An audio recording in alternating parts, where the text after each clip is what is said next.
यहाँ मिलने का पर्पज़, जैसे कि आप सभी लोग जानते हैं कि अभी 14 तारीख को एक डबल मर्डर यहाँ पे हुआ था, जो कि बहुत अनफॉर्चुनेट इंसिडेंट हुआ हमारे जम्मू शहर में, जिसमें एक सीनियर सिटीजन, उनकी वाइफ का कत्ल हुआ।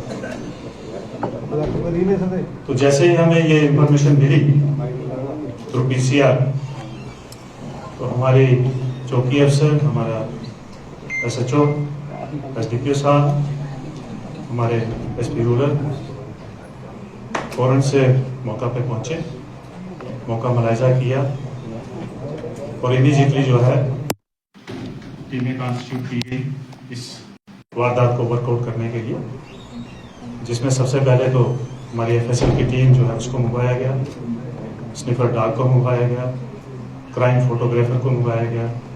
वो सारी फॉर्मेलिटीज करने के बाद डेड बॉडीज को जो है हॉस्पिटल में शिफ्ट किया गया और पोस्टमार्टम। उसके साथ साथ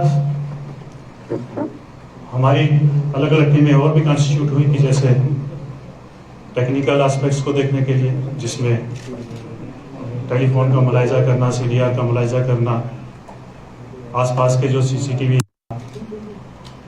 लोगों से पूछताछ करना, कुछ लोगों को शक के बिना पे बुला के उनसे पूछताछ करना। इस सारे एपिसोड में परिवार, मोहल्ले के लोगों से और जिन जिन लोगों से हमने पूछताछ की, सबने हमारा पूरा साथ दिया। और इन सब इनपुट्स के बेस पे हम लोग इस नतीजा पे पहुंचे कि ये वारदात किसने की। तो हमारे पास सबसे बड़ा सवाल ये था कि अब इसको कैसे हम नोट आउट किया जाए, क्योंकि ये आदमी जो है वारदात करने के बाद जो है यहाँ से फरार हो चुका था। और सबसे बड़ी दिक्कत की बात ये थी कि ये अपना मोबाइल भी फेंक चुका था, या 3 दिन पहले ही किसी को बेच दिया था। तो वो सारी टीमों ने बहुत मेहनत की, दिन रात लगे रहे, और इसमें इस बीच में आप लोगों का कोऑपरेशन मिलता रहा, आप लोगों से भी फीडबैक मिलता रहा। ये सब करने के बाद कल हमारी टीम जो है उसको अरेस्ट करने के में कामयाब हुई, जिसका नाम दीपक सिंह है, अलियास सोनू, तालाब तिल्लो का ही रहने वाला। इसमें जो मोटी मोटी चीजें हैं वो हमें अभी तक ये पता चली है कि ये आदमी जो है इनका जानकार था, इनके घर में काम करता था, छोटे मोटे काम, जो कभी बाजार से कुछ मंगवाना, जो संजय चंदेल जी हैं उनकी सेहत ठीक नहीं रहती थी, उनकी मदद करना। तो 7-8 साल से इनके कांटेक्ट में था, विश्वास पात्र था, आना जाना फ्री था घर में। और इस आदमी ने ही इस वारदात को अंजाम दिया। इन्वेस्टिगेशन में और भी पता चला कि इसके पीछे वजूहात क्या हो सकती है। तो अभी तक जो हमारी इन्वेस्टिगेशन हुई है वो यही लगता है कि इस आदमी को पैसे की जरूरत थी, जो कि ये बार बार मांगता था। तो बार बार मांगने से जो परिवार है वो इरिटेट था, मैं भी कहीं थोड़ी बहुत कहा सुनी हुई होगी। उसी को लेके अभी तक जो हमारी इन्वेस्टिगेशन थी उसको लेके इसने इस वारदात को अंजाम दिया। इसके बैकग्राउंड में जब हम लोग गए हैं, इसके परिवार से हमने पूछताछ की है। उस पूछताछ में ये मालूम हुआ कि ये 3 तारीख से अपने घर से चला गया था और 9 तारीख को आके इसकी वाइफ ने हमारे चौकी पोनीचक में इसकी गुमशुदगी रिपोर्ट करवाई थी। और ये भी बताया कि ये बंदा जो है फोन भी स्विच ऑफ करके हमारे साथ कोई कांटेक्ट में नहीं है।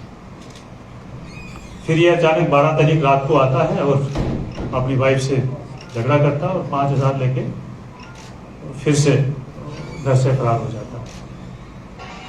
तो हमें अभी तक ये इन सारी चीज़ों से और अपनी इन्वेस्टिगेशन में ये पता चला है कि कहीं ना कहीं इसके पीछे का जो रीज़न है अभी तक वो यही है कि इसको पैसे की ज़रूरत थी, जिसको पाने के लिए इस हद तक चला गया। अब इन्वेस्टिगेशन जो है वो जारी है।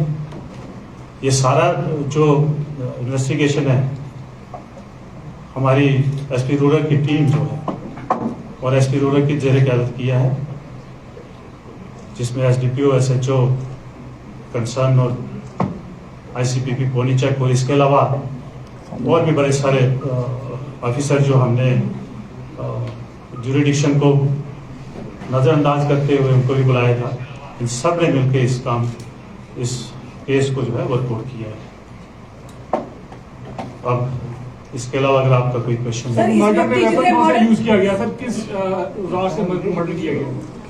देखिए, वो जो वहाँ एक रस्सी अवेलेबल थी उसी से इसने स्ट्रैंगुलेशन। सर, दीपक सिंह के ऊपर और भी कोई पहले ऐसे कोई केसेस हैं या किसी केसेस में मुलविस है कोई इसकी बैक हिस्ट्री? जी नहीं, इसकी बैकग्राउंड में इसका कोई भी क्रिमिनल रिकॉर्ड नहीं। सर, जैसे कि कह रहे हैं कि आपका आना जाना घर में फ्री था, तो वो चोरी भी कर सकता था, उसको पैसे मांग नहीं मिल रहे थे, तो उसने मर्डर क्यों किया आपने?